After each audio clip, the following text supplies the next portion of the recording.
बिस्मिल्लाहिर्रहमानिर्रहीम अस्सलामु अलैकुम। मैं अताउल मने मवान तौकीर आईशेट एकेडमी सरगोदा के फ्लोर से एक दफ़ा फिर से आप सबको वेलकम करता हूँ। तो डियर स्टूडेंट्स, आज का जो मेरा लेक्चर है वो सेकेंड ईयर का है। Second year organic chemistry chapter number 7 का हमारा टॉपिक है क्लासिफिकेशन ऑफ ऑर्गेनिक कंपाउंड्स। इस क्लासिफिकेशन पे जाने से पहले मैं आप सबसे एक दफ़ा फिर से रिक्वेस्ट करूँगा कि अगर आप लोगों ने हमारा चैनल अभी तक सब्सक्राइब नहीं किया तो काइंडली उसको सब्सक्राइब कर लें और वीडियोस को वॉच करें और अपने कमेंट से हमें मुस्तफ़ीद करें। तो स्टूडेंट्स, आज हम जो टॉपिक डिस्कस करेंगे वो है क्लासिफिकेशन ऑफ ऑर्गेनिक कंपाउंड्स। अब ऑर्गेनिक कंपाउंड्स हमें पता है कि मिलियंस की तादाद में ऑर्गेनिक कंपाउंड हैं। उन मिलियंस की तादाद में जो ऑर्गेनिक कंपाउंड हैं उनको इंडिविजुअली जो स्टडी करना है वो बहुत ज़्यादा मुश्किल होता है, जिसके लिए हमने क्या किया, हमने उनको जो है डिफरेंट क्लासिफिकेशन उसकी कर दी, उसको डिफरेंट क्लासेस के अंदर डिवाइड कर दिया। जो मेन ऑर्गेनिक कंपाउंड की दो दो क्लासेस के अंदर इसको डिवाइड किया जाता है। सबसे पहले जनाब ओपन चेन,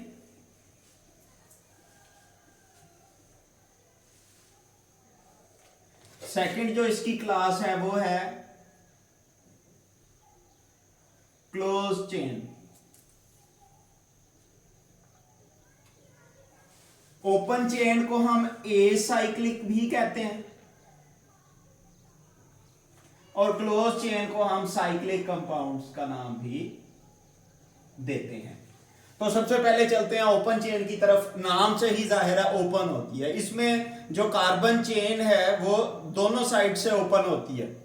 मतलब कि जैसे कैटिनेशन में मैंने आप लोगों को बताया था कि कार्बन एटम की एक खासियत है कि वो दूसरे कार्बन एटम के साथ मिलकर लॉन्ग चेन्स और रिंग्स बनाता है, वो कैटिनेशन है। तो कैटिनेशन में ही कुछ चेन्स बन जाती हैं। चेन्स में अब ओपन चेन है, ओपन चेन के अंदर हमारा क्या होता है कि बोथ साइड्स पे कार्बन एटम, अब बोथ साइड्स भी हैं, ऊपर नीचे भी अगर ब्रांचेस के अंदर लगा होता है तो वो हर साइड से वो जो कार्बन एटम है वो ओपन होते हैं, कहीं से भी चेन को हम एक्सटेंड कर सकते हैं। तो ये ओपन चेन कंपाउंड्स हैं। इनकी अगर डेफिनेशन की बात की जाए तो those compounds in which end carbons are not directly joined with each other। ऐसे कंपाउंड जिनके अंदर and carbon atom, first and the last की भी बात की जा सकती है, लेकिन जब हम क्लासिफिकेशन करते हैं तो पहले और आखिरी की बात नहीं होती। वो कोई भी पहला हो सकता है, कोई भी एंड वाला हो सकता है। तो हम इसको अगर अच्छे से डिफाइन करें तो वो ये होगा कि एंड कार्बन एटम अगर फ्री होंगे, उनके साथ कोई भी अटैच नहीं होंगे वो डायरेक्टली एक दूसरे के साथ, उसको हम ओपन चेन का नाम देते हैं। ओपन चेन को फिर हम दो हिस्सों में डिवाइड करते हैं। ये यहां पे आए तो सबसे पहले अगर ओपन चेन की बात की जाए तो यहां पे हमारे पास होती है स्ट्रेट चेन और सेकंड जो है हमारे पास है वो है branch chain.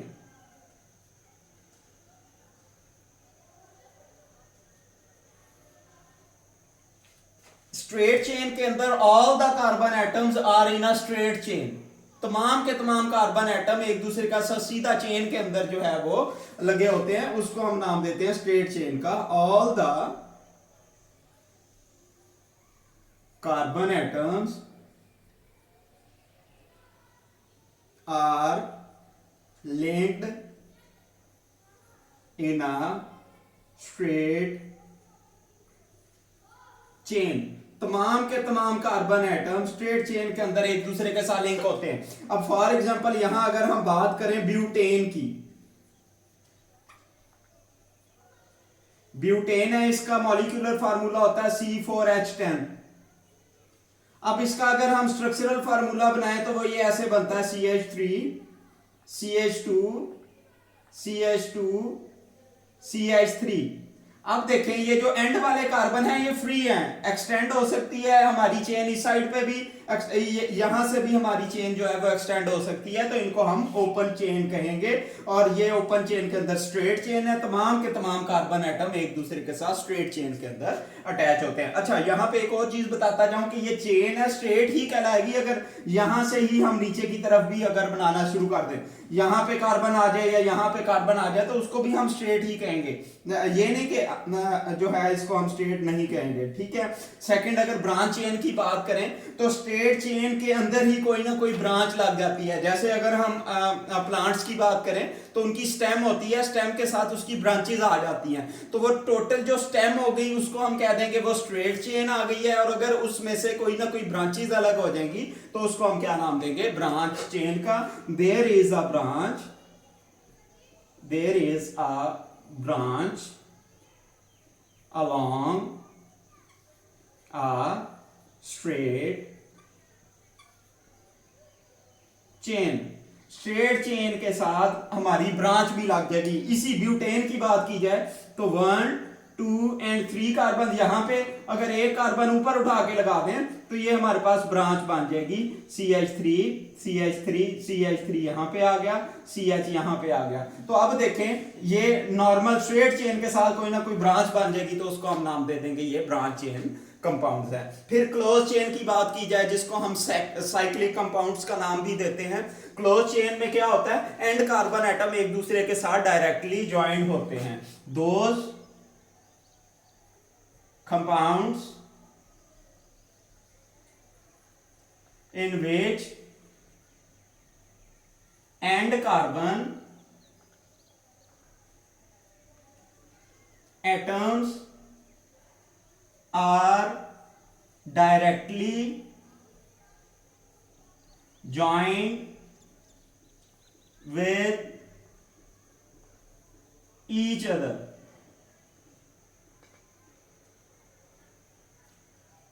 And carbon atom एक दूसरे के साथ डायरेक्टली ज्वाइन होंगे। फॉर एग्जाम्पल यहां पे ही इसकी अगर बात कर ली जाए, ब्यूटेन की ही बात करते हैं। 1, 2, 3 एंड 4, ये देखें चारों कार्बन एटम हैं और एंड वाले कार्बन एक दूसरे के साथ डायरेक्टली ज्वाइंट होते हैं, तो इसको हम नाम देते हैं क्लोज चेन का या साइक्लिक कंपाउंड्स का। इन साइक्लिक कंपाउंड्स को भी फिर हम दो हिस्सों में डिवाइड करते हैं। ये होते हैं जनाब होमोसाइक्लिक, दूसरा है हमारे पास इसको अगर डिवाइड किया जाए जिसको हेटेरोसाइक्लिक का नाम दिया जाता है। होमोसाइक्लिक कंपाउंड ऐसे कंपाउंड्स होते हैं जिनमें चेन एक ही एटम से मिलकर बनती है, जैसे कि ये बनी हुई है, ये होमोसाइक्लिक की है।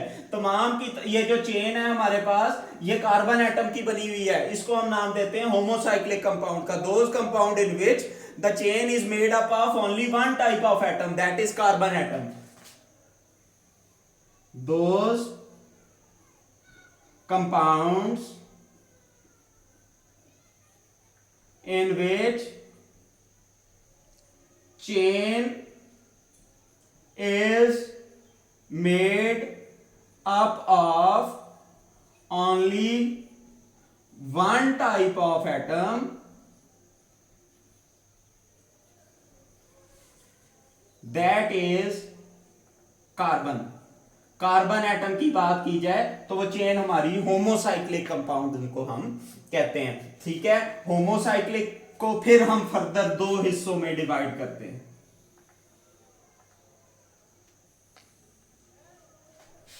एक होते हैं हमारे पास एरोमेटिक कंपाउंड्स,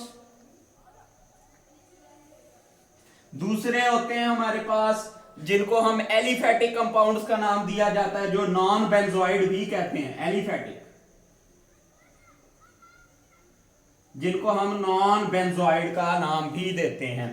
पहले अगर होमोसाइक्लिक की बात की जाए तो एरोमेटिक कंपाउंड्स की बात करते हैं। एरोमेटिक कंपाउंड्स हैं ऐसे कंपाउंड्स हैं इनके अंदर एटलीस्ट वन बेंजीन रिंग होता है। एरोमेटिक निकला है अरोमा से, खास किस्म की एक स्वीट स्मेल होती है बेंजीन की वजह से, बेंजीन रिंग की वजह से, जिसकी वजह से इनको हम एरोमेटिक कंपाउंड्स का नाम देते हैं। They contain at least one benzene in their ring, one benzene is present in their ring, इनके रिंग के अंदर एटलीस्ट वन बेंजीन रिंग पाया जाता है, उसको हम नाम देते हैं एरोमेटिक कंपाउंड्स का। बेंजीन की बात की जाए तो ये बेंजीन है हमारे पास, C6H6 इसका मॉलिक्यूलर फार्मूला होता है, तो ये हमारे पास आ गया बेंजीन। अब एटलीस्ट एक अगर बेंजीन रिंग इसके अंदर पाया जाएगा तो ये हमारे पास एरोमेटिक कंपाउंड्स हैं। दो बेंजीन जुड़ते हैं जिसमें नेफ्थलीन बनता है, डिफरेंट तरीके से जुड़ के अगर बेंजीन रिंग जुड़ते हैं, तो अगर एटलीस्ट एक बेंजीन भी होगा तो उसको हम नाम देंगे एरोमेटिक कंपाउंड का। एलिफेटिक कंपाउंड ऐसे कंपाउंड है जिनमें बेंजीन रिंग नहीं पाया जाता, those compound in which benzene ring is not present। ऐसे कंपाउंड जिनमें बेंजीन रिंग जो है वो नहीं पाया जाता, उनको हम नाम देते हैं किसका, एलिफेटिक कंपाउंड्स का। जैसे कि ये ऊपर एग्जांपल भी दी हुई है साइक्लोब्यूटेन की, CH2 CH2 CH2 और CH2। तो ये जो हमारे पास ये जो रिंग बना है इसको हम एलिफेटिक कंपाउंड्स का नाम देते हैं। तो स्टूडेंट्स आज का हमारा जो आखिरी है वो है जनाब heterocyclic compounds. Hetero means different. अब इस चेन के अंदर कार्बन एटम के अलावा भी अगर कोई और एटम आ जाता है उसको हम नाम देंगे किसका, वो हमारे हेट्रोसाइक्लिक कंपाउंड्स कहलाते हैं। Compounds in which there are atoms other than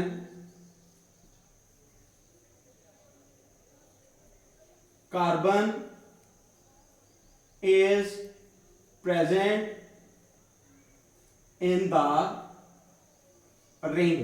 ring के अंदर कार्बन एटम के अलावा भी हमारा कोई ना कोई और एटम जो है वो पाया जाता है। फॉर एग्जांपल अगर हम ये बात की जाए इधर बेंजीन के अंदर, तो तमाम के तमाम जो है वो उससे कार्बन एटम से मिलकर बनते हैं। अगर इसमें जरा सारी चेंज करके N अगर आप लगा देते हैं, ठीक है, पायरिडीन बनता है। पायरिडीन के अंदर हमारे पास कार्बन की जगह एक N नाइट्रोजन आके लग जाता है, तो ये हमारे पास हेट्रोसाइक्लिक कंपाउंड्स बनते हैं। तो डियर स्टूडेंट्स, ये था हमारा आज का लेक्चर। होपफुली आप सबको इसका समझ भी आई होगी और आप सबने इसको गौर से सुना भी होगा। अगर फिर भी आप लोगों की कोई क्वेरी है इसके बारे में तो मुझे आप कमेंट सेक्शन में इसके बारे में बताएं। Thank you.